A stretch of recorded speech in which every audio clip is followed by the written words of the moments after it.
Y mientras Trump y Netanyahu hacen su guerra, lo cierto es que los ayatolás pueden apuntarse la victoria, como mencionábamos antes, de seguir sobreviviendo, de seguir teniendo sus misiles y sus drones, de seguir desestabilizando el mundo y provocando una crisis económica global. ¿Cómo terminará todo esto? Es difícil hacer una predicción. Lo hemos dicho en alguno de nuestros vídeos.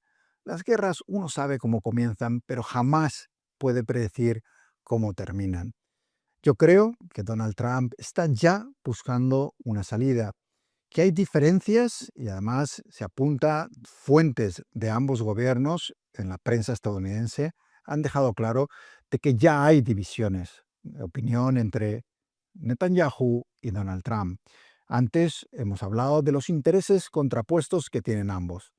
Israel, una guerra muy popular. Estados Unidos, la guerra más impopular de la historia de Estados Unidos. Ambos con elecciones muy cerca. Y eso me parece a mí que va a marcar las decisiones que se tomen en los próximos días. No va a hacer el hecho de que Donald Trump decidiera terminar con esto, tampoco significaría necesariamente el final de la guerra, pero hay elementos que me parece que son muy importantes. Y sin embargo, Israel depende para continuar su aventura bélica de Estados Unidos. Hay una noticia que me parece muy significativa en las últimas horas. Alguien ha filtrado desde Estados Unidos, desde la Secretaría de Defensa de los americanos, que Israel tiene muy poco stock de misiles antiaéreos para poder protegerse de los ataques constantes que lanza Teherán. Y a mí me parece que estos pequeños detalles que se nos escapan a veces son fundamentales.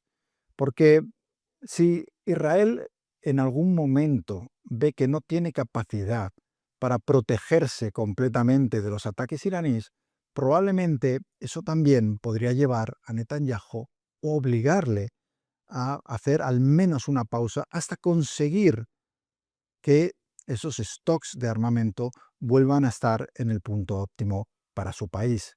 Por parte de Estados Unidos, estamos hablando de un gasto en esta guerra de $1.000 millones al día. Es una barbaridad de dinero. Pensad que si la guerra durara 100 días, que no sería descartable, estaríamos hablando de 100.000 millones en un país que no tiene una sanidad pública, donde la educación se ha deteriorado muchísimo los últimos años, donde hay muchísima gente pasando muchas dificultades. Solo hay que estar en cualquier ciudad. Yo estuve en diciembre en Denver y me llamó la atención la cantidad de gente que vivía en la calle, que dormía en la calle en pleno invierno. Es decir, un país que no está siendo capaz de atender a la mayor parte de su población y que, sin embargo, se está gastando 1.000 millones al día en una guerra en la que nada está avanzando, donde los ayatolás no parece que tengan ningún riesgo de colapsar en su régimen. ¿Cuánto tiempo va a poder sostener Donald Trump esta situación? Ha pedido al Congreso otros 50.000 millones para sostener este pulso bélico con Irán. ¿Se lo darán? Probablemente sí, porque los republicanos hacen cualquier cosa que les pida el gurú que tienen al frente del gobierno estadounidense. Y sin embargo, yo creo que para Estados Unidos no es un conflicto que sea sostenible, no ya en el largo plazo, tampoco en el medio. Y que Donald Trump, como os decía, va a buscar una salida, va a declarar la victoria y probablemente, aunque no sea cierta, va a distraerse durante un tiempo con temas domésticos que son los que van a decidir las elecciones legislativas de noviembre. Lo cierto es que dure poco o mucho este conflicto, pero especialmente si se sigue alargando, todo esto tiene consecuencias para el orden mundial. Ya estamos viendo consecuencias directas, por ejemplo, a nivel económico. ¿Quién está ganando? Los rusos, por ejemplo. Se han levantado el embargo para que puedan volver a vender petróleo en un intento de que bajen los precios del barril de crudo. Así, los rusos, Vladimir Putin, se encuentra con una victoria que ni se esperaba. China, por ejemplo. Antes hablábamos de los 1.000 millones que se gasta Estados Unidos todos los días en el conflicto en Irán. Y sin embargo, China, ¿en qué está invirtiendo? En tecnología, en medio ambiente, en biotecnología, en inteligencia artificial. Tienen clarísimo que mientras su gran rival hegemónico en el mundo, Estados Unidos, está derrochando dinero en conflictos muchas veces absurdos, ellos se están centrando en ganar la apuesta tecnológica y de futuro para intentar ser la nueva gran potencia internacional. Trump le está dando una patada al tablero del orden internacional y lo está, hablando en plata, descojonando, pero sin poner las piezas en su sitio de nuevo de una manera que le convenga ni siquiera a los propios Estados Unidos. Por eso todos estos conflictos, estos cambios, estos caprichos, me lanzo a esta guerra, amenazo a este país, me desligo de mis grandes aliados europeos para llevarme mejor con algunos de los sátrapas del mundo. Todo lo que está haciendo al final va a tener consecuencias que van a ir mucho más allá de las próximas semanas o de los próximos meses. Estamos hablando de cambios profundos que están haciendo replantearse su relación con Estados Unidos a muchísimos países del mundo. Ya no es un socio en el que se pueda confiar.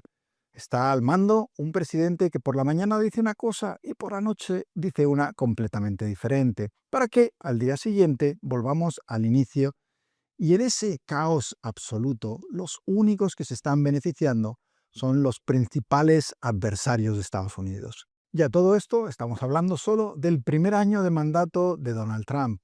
Quedan 3. Más si se sale con la suya en ese propósito de extender a un tercer mandato, algo que prohíbe la Constitución americana, su gobierno. Estamos, pues, ante tiempos impredecibles, donde es difícil pensar en cuál va a ser lo próximo, cuál va a ser el siguiente disparate de Donald Trump, qué va a desestabilizar. Porque además yo creo que ha llegado a un punto, a una edad, a un momento, a un grado de prepotencia y de sentirse superior que normalmente a lo largo de la historia lleva a cometer grandes errores. Iniciábamos el vídeo preguntándonos, ¿es posible que un solo hombre lleve al mundo a un conflicto global? Bueno, un solo hombre, o en este caso dos. La alianza terrible entre Benjamín Netanyahu y Donald Trump.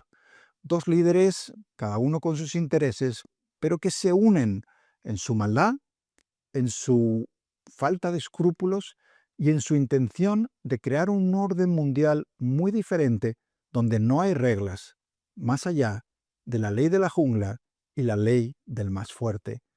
Creo que Europa y otros países tienen que oponerse con toda su energía a ese mundo que quieren crear, de dominio, de regreso del colonialismo, de imperialismos y de la ley, como decía, del más fuerte.